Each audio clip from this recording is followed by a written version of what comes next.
They would appreciate a recording, and I usually forget. So there you have it. So Susan, they can listen to the recording. I always post There it. we go. That's great. Yeah, thank you. On the YouTube channel. Yeah, absolutely. Absolutely. Hi, Linda. I can see you top of your head. There you go. How are you? Oh, you're muted, but I can see you. That's good. Okay, can you hear me now? We can hear you now. Yeah, good to see you.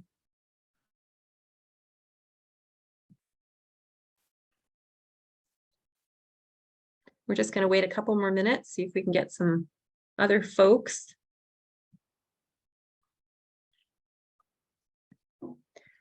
So I'm 0 for 2 with my visits this week, it seems. So far, one of the clubs that I was supposed to visit tomorrow indicated they didn't realize I was visiting. So unfortunately, I'm going to have to reschedule that. And then I haven't heard from the club for Thursday. So we'll see. I'm definitely learned my lesson to stretch out 2 weeks ahead of time now and confirm 2 weeks ahead of time that I'm visiting clubs. Susan, there's my next bit of advice for you is check 2 weeks ahead of time to make sure people remember you're coming. Good advice. Yeah. So there's Carrie. Hi, Carrie. How are you? So we're just going to wait another minute or two. Has everyone been enjoying the sunshine and foliage? I tell everybody I've been on my fall foliage tour visiting clubs because I've just watched the foliage come in and all the different iterations of it all around our states. It's been lovely. Oh, there's I just saw a boat there. Yeah, you did. That's what I was doing today. I was bringing our sailboat in Oh, for the nice. winter. Oh, wow. Yeah. There's Spence. There's Kevin with the sailboat. My general sort of experience has been that we get about a quarter of our presidents at these meetings. So we're probably, well, we're just on track with that. Well, not quite, but hi, Spence. Hi, Kevin. Hey, Caroline, how you doing? Not too bad. How are you? Good, thanks. We were admiring your sailboat. Oh, thank you. What kind of boat is that, Kevin? It's called a Core Sound 17. I built it. Wow. Yeah, it looked Yeah, looked pretty custom. Yeah. Nice. A couple sailors here, professionals. All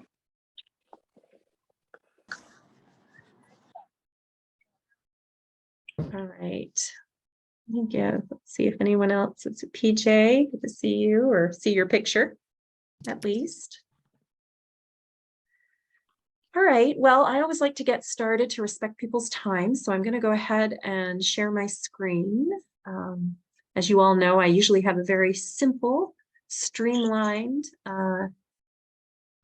slideshow. So can Susan, give me the thumbs up if you can see that. Yeah, can you see that? you're good. Excellent. All right, great. Okay, so what I'd ask is everyone to mute during when I'm talking and when Susan's talking, unless you want to ask a question. That would be great. So we make sure we don't have much background noise. So welcome to the President's Monthly Meeting. Glad to see you all here. And we have a really great guest today. So I'm really happy to have her. So let's get started with a few district updates.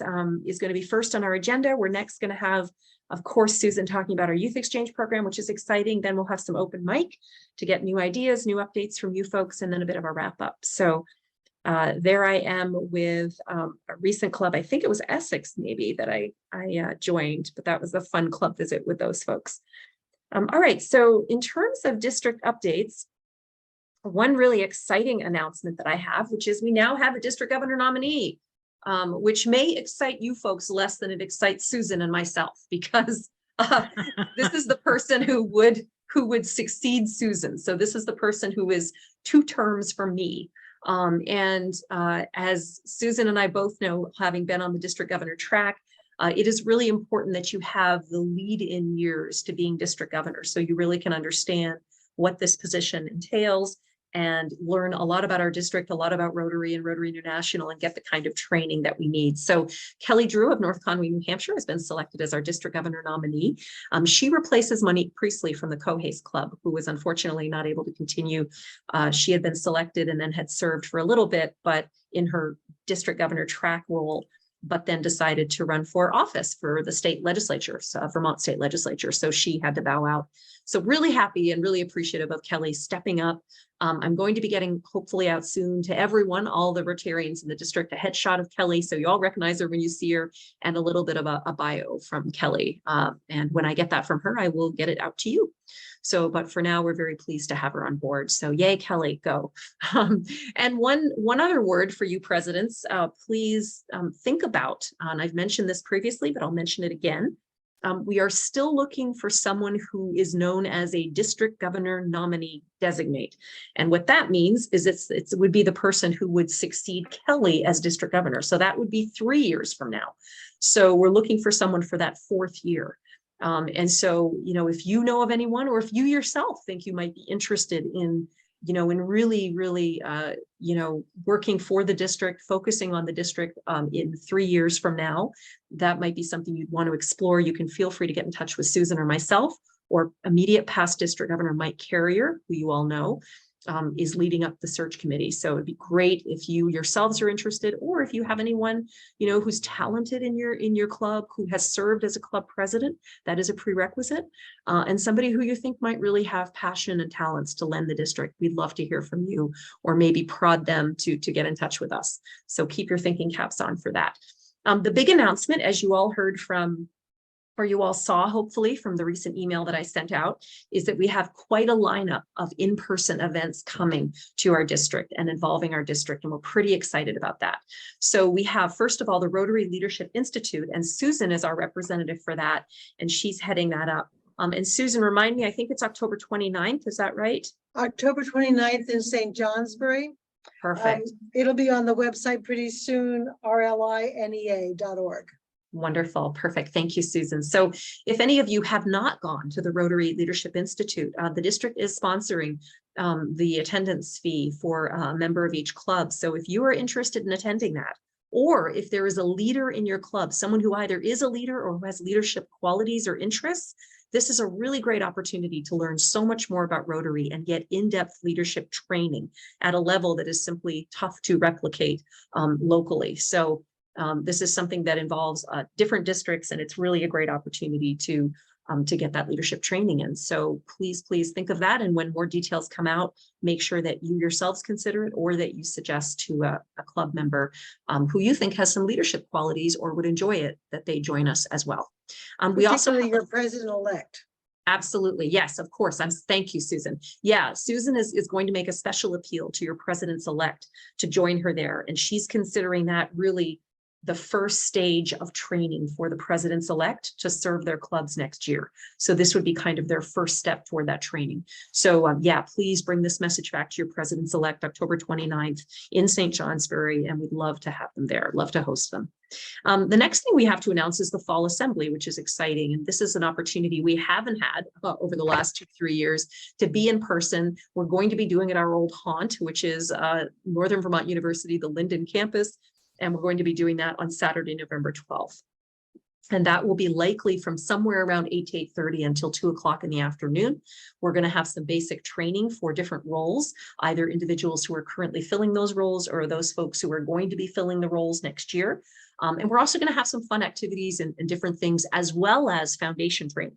So if you're one of those clubs that enjoys district grants or doing international grants, as you know, you have to have someone in your club who has completed the foundation training so that you can qualify for the next grant year. And so this would be a great opportunity to get that done. So stay tuned again for more of those, the details. And please, you know, again, this is something that is included in your membership. It doesn't cost anyone anything to attend.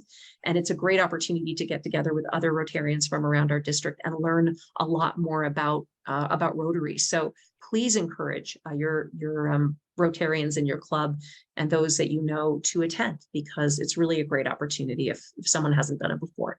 Then we're going to be following up with, and I didn't put it in here, but the Northeast Presidents-elect training. And that is going to be, again, something that Susan really is spearheading with a group of her district governor-elects. And that's going to take place in Newton, Massachusetts. And Susan, remind me of the dates. Is it March 8th to 11th? Is that right? Yeah, March 9th is when the president-elects come. March 9th. Okay, so it'll be March 9th that weekend for a few days. And that's an incredible opportunity to get together with 7, I think, other districts, or 6 or 7 other districts. Yep, there's 7. Yep. 7, and all the presidents-elect from around the Northeast region. You know, there's usually 400 to 500 people there. It's an amazing event, and you have some pretty exciting speakers, including Susan. Who do we have coming up in March of 2023? Well, our president-elect of Rotary International, Gordon McAnally from Scotland, and he is really an amazing speaker, very inspirational. Yes. And he will be our guest speaker Friday night.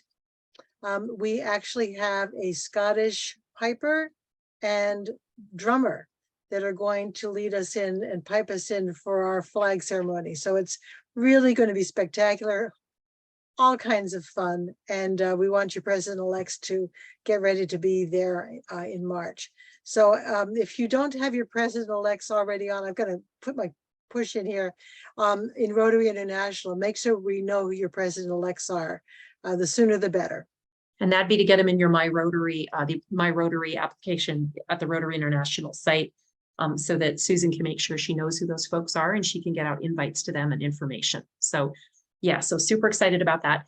Then on April 1st, and this is not an April Fool's joke, we have the Spring Assembly. And the exciting thing this year is not only do we have, again, a Spring Assembly in person, which is exciting, but we also will have round 3 of the speech contest, the youth speech contest, happening in person at the Spring Assembly. So we're super excited about that, to get the kids out there again. It's anyone who's observed it, participated in it. It's super fun. The kids are amazing. And so we're getting those posters finalized, the information finalized, and we'll get that out to the clubs. But that's going to be April 1st. And I think, Susan, you're looking to confirm that, but haven't yet, at Linden again. That's right. We're hoping to have it at Linden. We should hear pretty soon whether that's available. Okay, great. Perfect. Good. So for now, you know, mark that on your calendar, share it with your clubs, please. Especially presidents-elect and incoming officers. Love to get them trained up for the following Rotary year. And then finally, the Rotary Celebration 2023. So we have traditionally, historically, when it's not a COVID year, had an in-person district conference in this district. We are calling this a Rotary Celebration 2023 for a particular reason this year. And it's going to be happening April 28th to 30th. In 2023, so that weekend, Friday to Sunday. It is going to be happening at Jay Peak, the Jay Peak Resort in Jay Peak, Vermont. So again, this is going to be something that is going to be pure fun.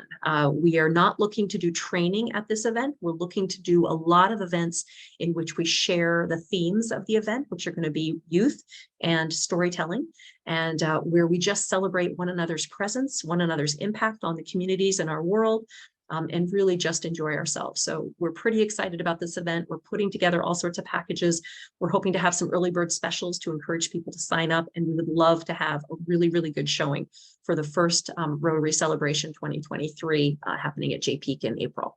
So again, April 28th to 30th, mark that on your calendar. Please mention it to your clubs, and there'll be more information coming down the pike. We're hoping to get watch for sponsorship opportunities.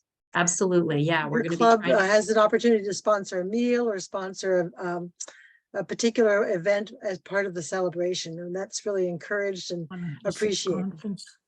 Yeah, so we're really excited about that. So those are kind of the events on the calendar. So we were happy to get those out to you. There's a list that went out to everybody. We're hoping people really go through that list and take a look at it. We'd love for you to highlight it in your clubs and ask people, you know, maybe every once in a couple of weeks, who's attending? We gotta have a show of hands and see if you can muster up some good attendance. The final thing I want to mention is that in the Fall Assembly, which again is happening November 12th, we are looking for treasurer and secretary trainers.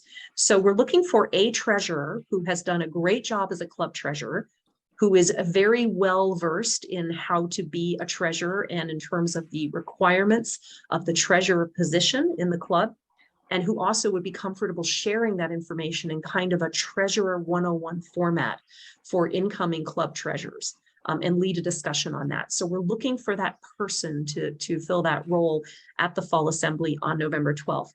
In addition, we're looking for a secretary who similarly is a great secretary in your club, who's done a great job, who has good experience, and who's willing to share that in kind of a one-on-one session with other secretaries and incoming secretaries for the district.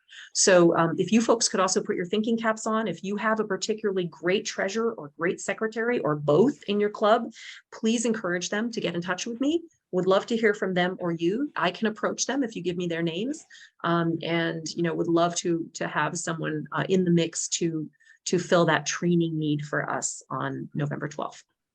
So that is my update. Those are my updates. I'm continuing to do the club visits. As I said, I've learned, I'm wising up after a few months in this job, and I'm learning that I have to check in with clubs at least a couple of weeks ahead of time to confirm that they know they're hosting me, so that so they don't forget and I end up showing up and no one's there, which would be awkward. So, but I'm enjoying my club visits, really enjoying getting out to see all of you. This is my visit with the Burlington Sunrise Club, and just loving, seeing everyone in the district and hearing about all the impact you have. So. So anyways, without further ado, I will send it off to Susan Cherry. I had to include this picture, Susan. This is a picture from Zone, which is a training opportunity that if you go up the Rotary district leadership ladder, we have a training opportunity every year. And this one was in Toronto.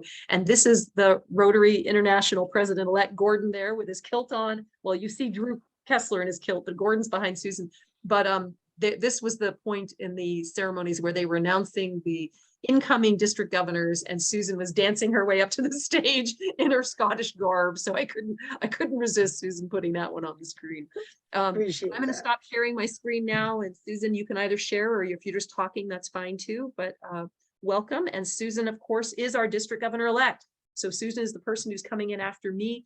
I told her I'm making every mistake to make sure that she, in fact, knows how to do this job properly through my mistakes, learning. Welcome, Sebastian. Good to see you.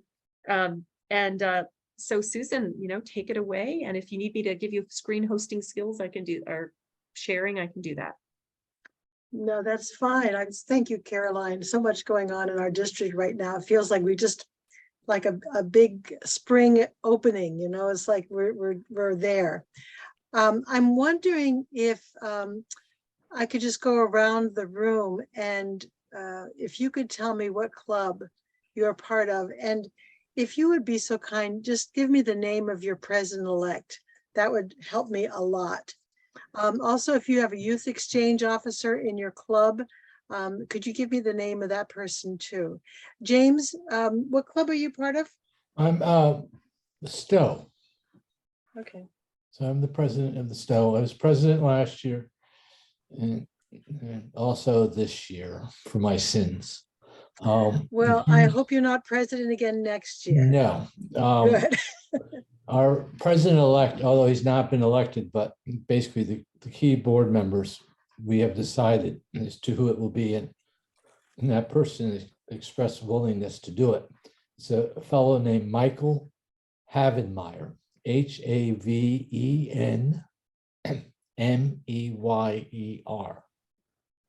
Excellent, James. Have you ever hosted before with Youth Exchange? No, you haven't. Stowe is an interesting community. There's been a lot of change of it. I'm part of that change. I really only joined Rotary in 2019. What I'm most familiar with it is back from my high school days, AFS and things like that, student exchanges. And I think the programs are probably very comparable. I know that I've had one person still inquire about it, and I've pointed them to the information on the Rotary website. Perfect. Thank you so much, James. Shannon, what club do you belong to? I'm from the Littleton Club. And we do not have a president-elect, nor do we have a youth. All right.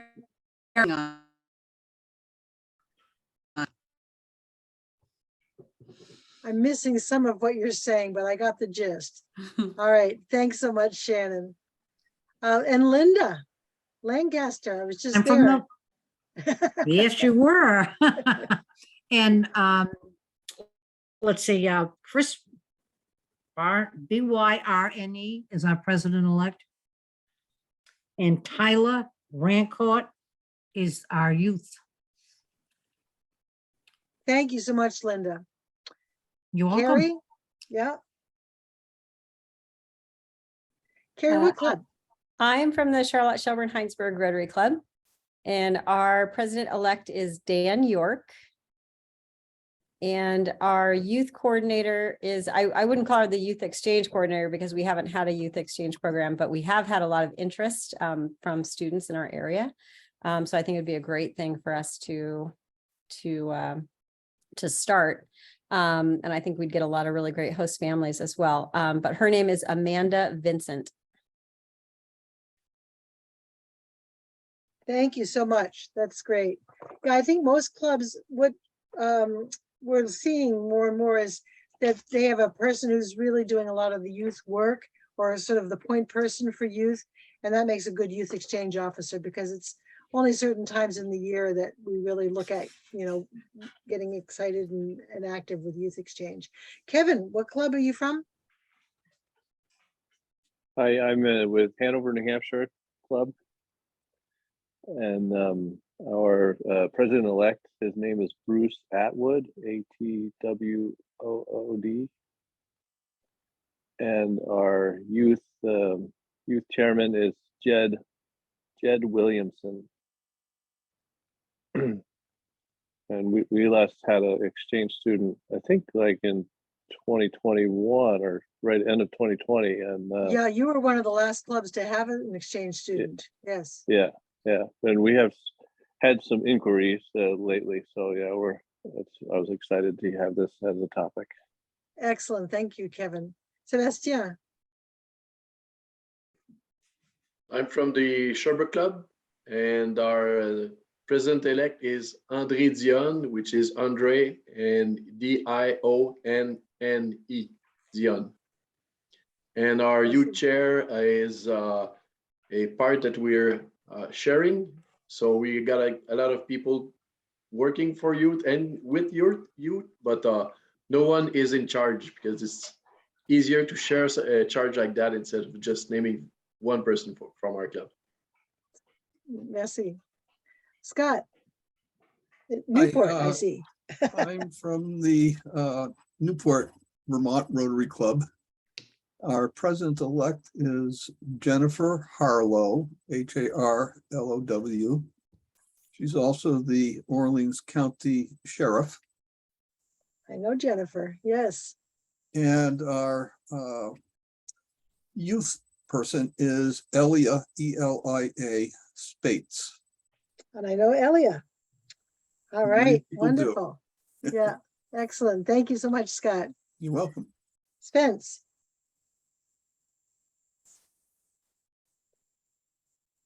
Our president, well, I'm from Middlebury. I've renamed so that you could tell that. Yes, And I see that. our Perfect. president-elect is John Barstow, Barstow. And I'm not sure if you mean international exchange or if you mean other youth programs, but Bill Buzz Kernan, our immediate past president, is in charge of international exchange. And we have not had, we have one student who's exploring the idea, but we're pretty focused on a Ukrainian high school student who is in the Middlebury High School and stranded there at the moment. So that's our main focus right now on international exchange. She's here on a non-Rotary exchange program. And then other youth programs, Jason Schnoor, SCHNOOR, is in charge of other youth programs. Actually, Buzz is going through the process of getting certified as your youth exchange officer through Rotary. So that's perfect. Thank you so much, Spence. John, I see Colchester Milton. And do you have a president-elect, John? I'm sorry. Repeat that, please. There we go. How's that? Is that better? Perfect. Kathy LeClaire is our president-elect. Leclair, and Kevin Endres, Endres, is our youth chair. And we have a similar situation where one of our members, actually through Rice High School, is they have a youth exchange person from Ukraine who might be stuck here as well. Interesting. Did you know about the Middlebury one? Have you talked with each other? Did not know that. No. Yeah, yeah. I've heard a little bit from Eric about that too. Emily. Hi, I'm from the Morrisville Rotary Club. We currently do not have a president-elect. I just recently got into the role myself as president, and we also do not have a youth exchange officer. So, Well, congratulations on your president. thank you. Wonderful. So what's really interesting about the youth exchange program, having been in a hiatus for a couple of years due to COVID, we're building it up again. It's been sort of dormant, but I think that's a good thing because it gives us a strength of really making sure our structure is well founded. Everything now with the youth exchange program is online. So there are no, major forms that you have to hold on to and this, that, and the other thing. The basic thing is if you go to exchangestudent.org, exchangestudent.org, you're going to find the application for host families as well as the application for students. If any of your clubs are interested in finding out a little bit more about that, they can call me directly or email me directly, and I'll put my email in the chat. What's wonderful about that electronic piece is as soon as they send anything in, I know about it. And it comes right up on my screen in my email. I get to look at it, either send it and approve it or ask them some questions. So it's a great opportunity for us to get things really ushered along rather quickly. If you don't have a youth exchange officer, but you're interested in having somebody be ready and approved, Essex, which is our Eastern State Student Exchange organization, it's the ESSEX. Essex is our mother organization, and it does all of the northeastern states for the youth exchange program. So it's Eastern States Youth Exchange. We have within Essex an outbound coordinator, country coordinator, inbound coordinator, and they review everything as well. So we have a great team behind us. Zell Travel does all of our travel arrangements, so the students don't make any of their travel arrangements, but Zell gives them all of the details about how to get the visa, how to go through all of the processes, what documents to start collecting. They're a wonderful organization. All of the insurance information it's Boldac insurance. It comes to the clubs, the students rather, as soon as they finish their application process. And the insurance, whether they're inbound or outbound, is really recommended, because if any students are in transit before they get to the host country, this insurance company will cover them for anything that might happen. It also covers if there's some kind of if there's a need for the student to come home. Let's say grandma has been ill, has passed away, whatever it is, if the student needs to come home, the insurance will actually pay for the student to come home. Okay, Carrie, you had a question. Could you just backtrack a little bit and sort of give us an overview of how the youth exchange program works? Yeah, absolutely. Thank you. Thank you. Yeah. Was that your question too, Sebastian? No. Okay. The youth exchange program, and I was an AFS student. We heard somebody talk about AFS in high school. I was one of those. I was an exchange student to Switzerland when I was in high school. Love exchange. When the opportunity to do this with Rotary came up, it will you know, it really became near and dear to my heart. I think having the youth visit other countries is nothing like it, to not only expand their horizon, but to enhance your club upon their return, or even while they're in process, discovering things. We want the Rotary Youth Exchange is very integral to what the Rotary clubs, whether sending them or hosting them, really get involved in Rotary projects. What we stress in our orientations with the Youth Exchange program is that it's all about service, service above self. We want our students to get involved in all of the projects that are happening with their club, be another member of that club, attending meetings and being there and being available to share, talk with the club, go to all the club activities, service projects, that kind of thing. Generally, we encourage there to be 2 or 3 families that host a student throughout the year. It can be broken up into the trimesters, so 3 months here in a 9-month program, 3 months with each family. We also have families that really would like the student for half a year, and they switch right after Christmas. So starting in January, or the first week in January, the student would switch families. And we generally do a nice transition so that the students would meet the family. They'd have maybe a picnic together, an outing together, get to know each other, and then do a really wonderful handoff with each other. Keep in touch with each other, because you make relationships. We do keep the student in that school. So one of the most important things that has to happen before we can accept a student into a host family is they have to be accepted by a school. So if you have a good relationship with a high school, we take students who are entering 10th grade and 11th grade. Some schools will accept students entering 12th grade. Most of our exchange students are entering either 10th or 11th grade. They need to have a school that will say, yes, we will take them, right? If it's a private school, you know, there is really a conversation that needs to be had, who's going to take care of the tuition, because the host family is not going to take on that responsibility. The host family would treat that student as if they are their own child. You know, they eat at the table, they do the chores, they, you know, whatever their own children do. That's what we would encourage the host family to be part of.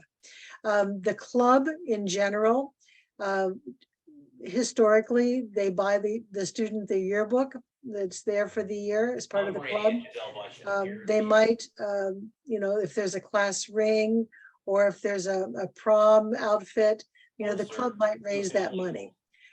Generally, there's an allowance that the club gives every month, and we can negotiate that with you on what that looks like. We do ask that the students who leave from your high school, that they pay a small fee to cover some general things that that happen administratively, so that we haven't really discussed that a lot with each of the clubs on what your fee that you charge might be. And we haven't charged yet this year because we just hadn't really organized that. But I'm seeing a need that we would charge the students a small fee, maybe $200. So we'll work that out and let you know. Students who are interested in going abroad, they complete the application online. I look at it. I get their scholarship materials together. They get interviewed. If your club has a youth exchange officer, that person would do the interview if they've already completed the background check and all of that through Essex. Essex does all the background checks for our youth exchange program, right? The other piece is that students that are coming in, the club needs to have both a counselor and a youth exchange officer. The counselor does not have to be a member of your club. It sometimes is somebody at the school who's designated as the counselor, but they still have to be approved through Essex. and they fill out the references and the forms and all of that. There is a report that is that has to happen. 1 month, the youth exchange officer might fill out the report. The next month, the counselor, but there has to be a visit in the home. If we don't have a youth exchange officer by the time that the student arrives, that has to be me, because I'm the one that's qualified at this point to be there. So I'm really encouraging clubs to get their youth exchange officer, so I'm not traveling quite so much. Sebastian, did you have another question? Yeah, I still have the same ones. Please. Is Essex supporting also Canada or Yes. not? Because I think in the past they did it. Yes, Essex is supporting Canada. Okay. And I asked that question specifically because I would love to have an exchange. And what we can do as well is place a student from Canada in the United States as an exchange. That also can happen. The main thing is that they are placed in a country that is not their native language. So we do have to follow the rules of Canada. If it's an American student going abroad or coming to the United States, we go through the Department of State from the United States, their regulations. But if we're dealing with Quebec, then we go through the Canadian regulations. And any of your officers need to read the Canadian regulations, and they will be sent to anybody who applies. And they read those, and they have a little exam. You take a little exam online that makes it, so you understand what the rules are. And the rules are very similar to our Department of State rules on how often you visit the family, what the interview process looks like. Again, in both Canada and in the United States, the school has to accept the student first. Okay, and I did not catch which were the months of arrival and departure. The month of arrival is usually the end of August, and departure the middle of June. That's for the full year exchange. We also have a short-term exchange program that is for the summer. If you are interested in the short-term exchange program, it's an exchange where the student who goes abroad has a student from the family that they are staying with come and live with them first, and then they go to that student's house. So it's a very direct exchange. So the long-term exchange for the school year, it's by the club. It's a club who is sending a student must also receive a student. It doesn't have to be the same family. But a short-term exchange, the family that is sending a student is also the host, because the students travel together to each other's places. So we had a student from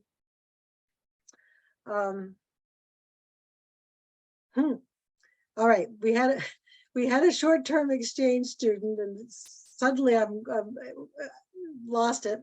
But the student went from their home to Italy, and from Italy back to their home. So the young fellow from Italy stayed here in the United States for 6 weeks, and then the student in that family went over to his house for 6 weeks, but they traveled together. So that's a very direct exchange. So short-term exchange is a nice way to get started with an exchange program. It's very easy. And I still have another one, Susan, sorry. Yes, please. And what is the countries that are expected to come, and what are the countries that we are expecting to go? Is there something already set up? Yeah, there are lists. The students can choose their top 4 countries. There is a list that's available at the website exchangestudent.org. It's a very long list now. When we just were opening up, it was a very short list. But we have countries in South America, throughout Europe, and where Asia is now opening up again. We have Thailand that's just opened up, and a couple of other, places around the world that students can go. We were looking at Iceland. I'm not sure if they've finally decided to open up, but they were on the verge. So the current list has been changing weekly, but the current list is on the website. And from our district, they can choose any one of those countries? Yes, they can. Okay, thank you. Mhm. Any other questions? So once I get the student, if you have a student who's interested and is sort of saying, well, I kind of been thinking about this, they put their application in, I look at it, I contact the president and say, do we have somebody that's interested in going through the training for youth exchange? I have a whole list of volunteers whose training has expired. So you might have somebody who's done it before, and I can look on the list and see if they're still active in your club, and maybe encourage you to ask them to try again and go through the training. There are a couple of trainings that the counselor has to go through, a couple of trainings, but they're all online. It's very easy. But it's nothing really like it to have a student stand up at your club. It energizes the whole club to have a student come in and talk with them about their country, about where they're going. Youth exchange is energizing, I think, for any club. All right, any other questions? All right. Susan, Well, if can I- you do have a youth exchange Susan, officer, I can you might hear be me? in touch with them. Susan, can you hear me? Yes, I can. Thank Oh, you. great. So you might have mentioned this and maybe I didn't catch it, but I wanted to make sure folks were clear that they can put in preferences for the exchange country, but they don't get to dictate, right, where they're going. That's kind of chosen for them, right? Yes, we try very hard to give them one of their top 4. There are some countries, and each country only takes a certain quota of students. If we take a certain number from France, then we have to send a certain number to France. If we take a certain number from Spain, we send that number to Spain. So Essex does have that kind of an exchange arrangement with the countries. If Spain fills up, we might look and see, maybe they'd like to go to Peru, or maybe they'd like to go, to Ecuador. Maybe Portugal. It's a little different language, but not that different. But one of the things that we encourage is that people get their applications in. If they want to go abroad for the 23-24 school year, we would really like to have their application started by December 1st. It gives them enough time to get everything done. We did get a student who started in March last year, actually got placed in Germany, and it was a bit of a rush. And he was very lucky to get his first choice of Germany, but that was when there weren't a lot of students that were looking for positions and places. So we have a student from Burlington High School that is currently abroad in Germany. Wonderful. Any other questions for Susan? She's an incredible resource. So this is your opportunity. If you have any other questions, ask them now. And of course, what I'll be doing is when I do a wrap-up email to you folks, I'll be providing the website .orgs that Susan mentioned to us for Youth Exchange, both for Essex and for Youth Exchange. And I will also make sure to give you, Susan just gave you her email in the chat box. I'll give that to you as well in my wrap-up email. So if you have any further questions for her, please let her know. Kevin, it looks like you have a question. Yeah, I just had a quick question about, like, if somebody wants to apply around your club, what does the club have to have set up ahead of time? Like, do we already have to have host families identified and locked down, or does all that happen after the student applies? It has happened both ways. Sometimes we'll have a host family and then we look for a student that would be interested in going abroad from the high school. Good relationship with the guidance counselor is pretty a significant advantage. If you know the guidance department well and you know somebody that's a good contact person, you can mention to them that we have a student that's interested in going abroad. We're going to be looking for a host family. Who do you recommend? The student who is applying to go abroad, their family might actually host. It can happen that way too. They may, because they're going to have a bed short, and there will be some overlap with the students that they get to meet each other. So they can take a student, or they might know of a friend of that student who would like to host. So it's relationship. We've done it both ways. You know, find the student first or find the host family first. If you have, it's interesting because both the host families that we have for our current student from France who's in Burlington, they were Rotary Exchange students themselves. And so oftentimes we'll find host families that they were exchange students. They went abroad with Rotary and had such a wonderful experience. Our student who's in Germany, his father was an exchange student to Germany. And he was so excited that his son got the same opportunity that he had because it was so meaningful. It was life-changing for him. Yeah. Sebastian. So to have the best exchange, we have to figure that for 2 years. One of the 9 months they come to school, and after that, the next year they go to the school that probably the same family received and sent. Is that it? Not necessarily. No, it's the year that the student goes abroad that we get a student from, and it may not be the same country, but we get a student into that same high school with the same club. Yeah. It would be great if we had the rolling, momentum so that you think about host families a year ahead, or you think about what students might be interested a year ahead. And sometimes, families would like to host first before their student goes abroad. That has happened. But the obligation really is that same year that the club hosts if they have a student that is going abroad. All right.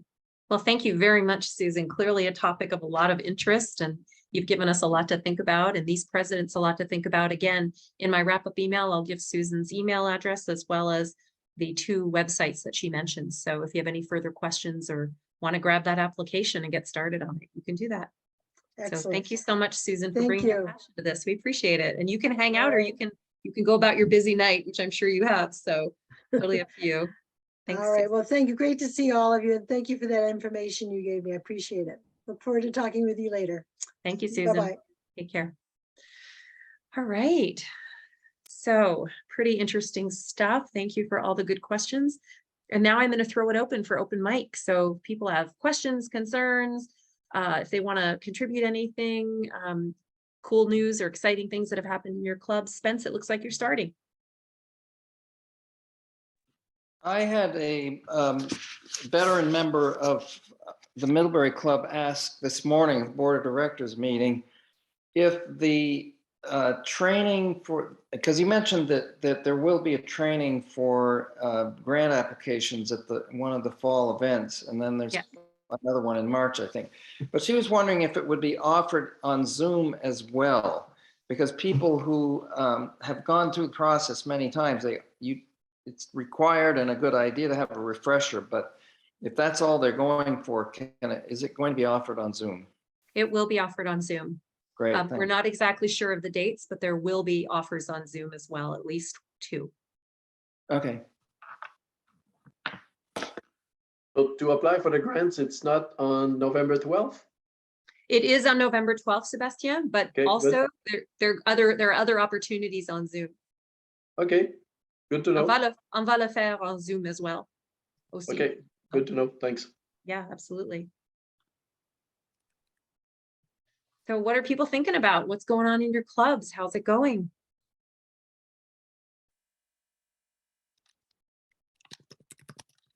you're all pondering the youth exchange, so you're very quiet and contemplative. Well, I just- this is I wanna- Jim. I guess if you want, I can go. Sure. Last year for Stowe was a year where we really had to take care of administrative stuff, including making sure both the club's tax status was reinstated because it had lapsed. And then also our charity fund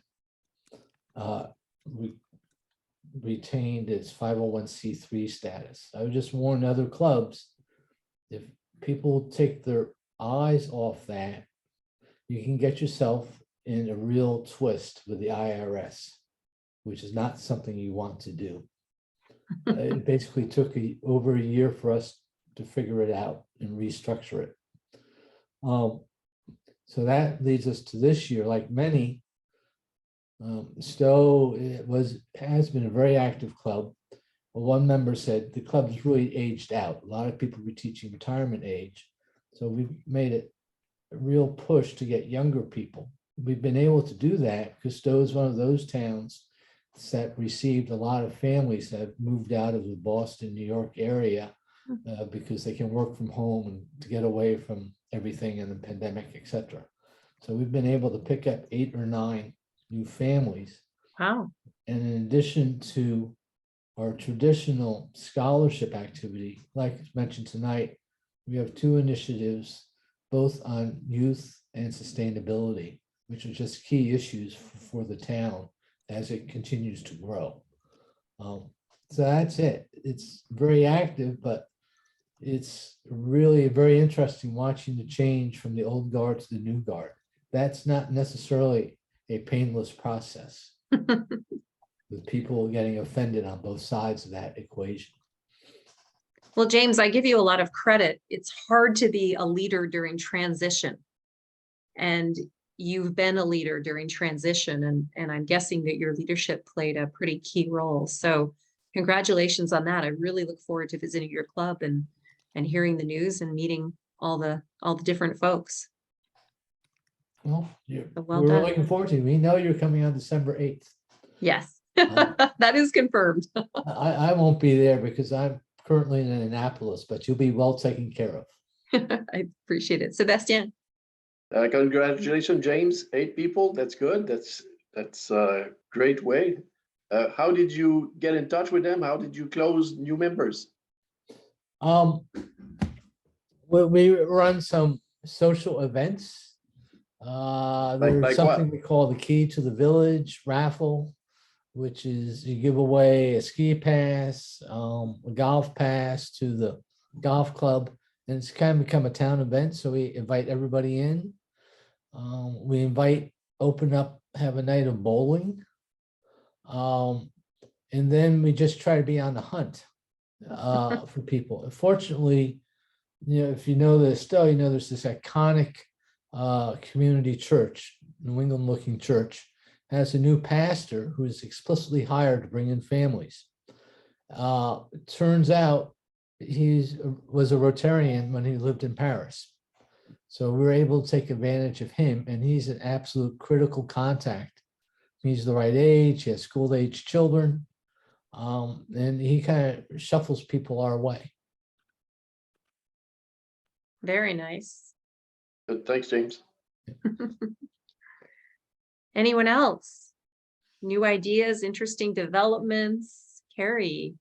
I just wanted to let any folks know who might be from Chittenden County Clubs on October 22nd, an organization called Wood for Good that provides a free cord of wood to basically anyone that calls and asks, is having a Rotary Volunteer Day. It's in Jericho, and it'll be a really cool service opportunity. They have jobs for everyone, but you can drive a skid steer, you can drive an excavator, backhoes. There'll be a lot of wood splitting and stacking, and the opportunities are in 2-hour increments, 9 to 11 11 to 1 and 1 to 3. So if anyone is interested, I can throw my email in the chat and send out a sign-up sheet for your club. Thank you, Carrie. And I wanted to mention, because Carrie, I think you're one of the people who asked about this. Sophie Dangerfield from Rotary International was intended to be at our meeting last month, but got sick actually. So she is going to be at our next president's meeting on November 8th. And she is specifically going to talk about conflict resolution with clubs and anywhere else, really, just conflict resolution in general. And so please, Carrie, I know that was something you had talked about. Others had chimed in and thought it would be of interest. So please put that on your calendar. Sophie Dangerfield will be joining us and talking about that. And she has some cool, I think, interesting ways to approach conflict, whether it's in clubs or elsewhere. So just something of note. So any other news, ideas, brainstorms, anything that people want to share, or concerns, something that you want the group to weigh in on in terms of problem solving? Emily, how's your job going as the new president of your club? If she's there. Might have stepped away. Emily is the newest president probably in the district, having just joined up as president in the last month or so. So excited to meet her and get to know her a little bit from Lyndonville. Caroline, I could talk about the window dressers project if you'd be interested. Sure. I think some other clubs have done this in our district, and I know clubs south of here have done it, but Window Dressers is a Maine nonprofit organization that came up with this concept, and they build custom-made storm window inserts. They're pine frames with plastic, tightly fitting clear plastic that creates 2 layers of plastic. So, and they're inserted from the inside of leaky windows in houses. And Middlebury Rotary is doing this project this year, and it's already oversubscribed. We're going to be doing at least 200 and maybe more window inserts. And it's a great Rotary project because it's more than one club can handle. So you need to draw in other people in the community. So it's a way of getting other community members involved with you. It's quite an intense project. It's a lot of work, takes a lot of organization, and it actually happens in a 6-day period when all hands are on deck. You actually assemble these storm window inserts, and you have, I think it's 10 shifts of 10 people each. So you need 100 volunteers. Well, any one person can volunteer for more than one shift, so it doesn't necessarily have to be 100 bodies. But I happened to get an email today that this program is so oversubscribed that they're actively looking for other groups to take it on. And our build is in the first full week in November. And after we've gone through it, I'd be happy to share that experience with any other clubs that might be interested in doing it. Yeah, please do, Spence, and share with me some photos. I really love your photos, folks, showing the impact you're having on your community. And that's a great impactful project. So congratulations, Spence. And please, yeah, get me those photos. I'd love to hear the update. We actually got ours funded through a district grant. So we're going to be offering these window inserts free to 75% of the applicants. The balance will be paying whatever they think they can afford. But you can do it on a small, Window Dressers will provide some funding, although it's good if you can do some fundraising they're trying to spread their funding around the northern part of New England. So the more you can fund, the better. Was that a matching grant, Spence? It was a matching grant. We got a $3,000 grant from the district, and the Middlebury Rotary will match that with another $3,000. And remember that you can get up to $1,000 in a grant without matching funds. So if someone's interested in doing the window dresser project, there's the possibility to at least have $1,000 available from the district if you apply for the grant and it's approved. So that's something to keep in mind as well. Great. Thank you, Spence, for sharing. Appreciate it. Any other news or updates or concerns that you want to share with the crowd and get some support?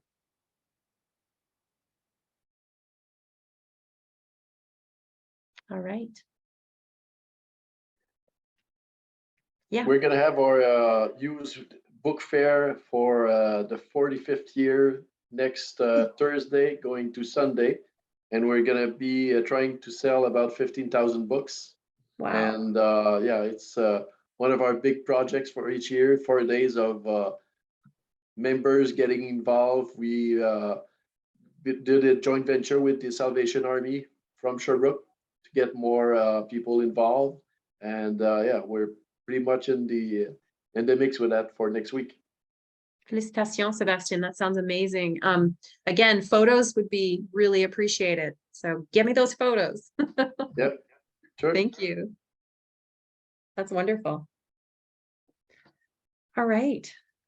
Well, I think Susan mellowed us out, so I'm gonna have a sign off now, and thank you all very much for what you do as club presidents and for being here. We will have our next meeting on November 8th, and that will have a speaker from Rotary International about conflict resolution. So put that on your calendar, and I'll get out a wrap-up email shortly with this video recording. So yes, Sebastian, I'll get you that. I will get you that. All right. Thank you all. Take care. Bye-bye. Salut. Thanks.